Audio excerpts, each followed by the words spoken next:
Main বিল্ডিংটা যেটা উপরেটা থেকে রেখেছে ক্ষয়ক্ষতি লাগার পর তো পুরাটাই আগুনে হয়ে গেল এবং ধোঁয়ায় লিফট বন্ধ হয়ে গেছে।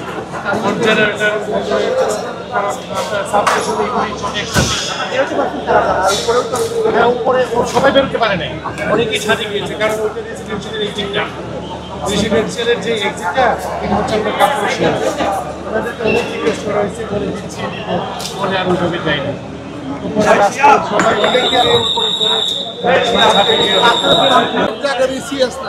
কেন নাই আরএস নাই কেন কিভাবে পিছনে একটা পুকুর আছে দেখেন দখল হয়ে যাচ্ছে, এইদিকে দখল হয়ে যাচ্ছে, আস্তে আস্তে কিন্তু পুকুরটা দখল হয়ে যাচ্ছে। এখানে এই পুকুরটা থাকার কথা, সেখানে মানুষ জন্য এই পুকুরের পানি আমরা ইউজ করতে পারতাম, এখন তো পানি আস্তে আস্তে দখল হয়ে যাচ্ছে।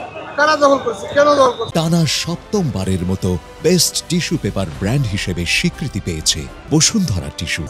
কিভাবে হচ্ছে সরকার পট পরিবর্তনের সাথে সাথে বিল্ডিংটা কিভাবে রাইজ করে শুনতে আমি এই ভ্যালি রোডে আজকে 20 বছর আসলে আমরা রোজই আমরা ফুটপাত দখল হয়ে যাচ্ছে।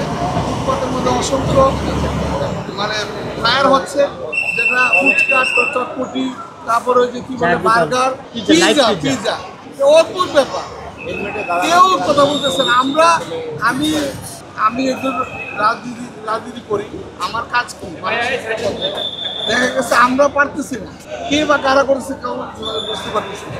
এই জন্য আমরা চাই নিরাপদ ভ্যালি রোড, আমরা চাই একটি সুস্থ পরিবেশ যেখানে আমরা বসবাস করতে পারি।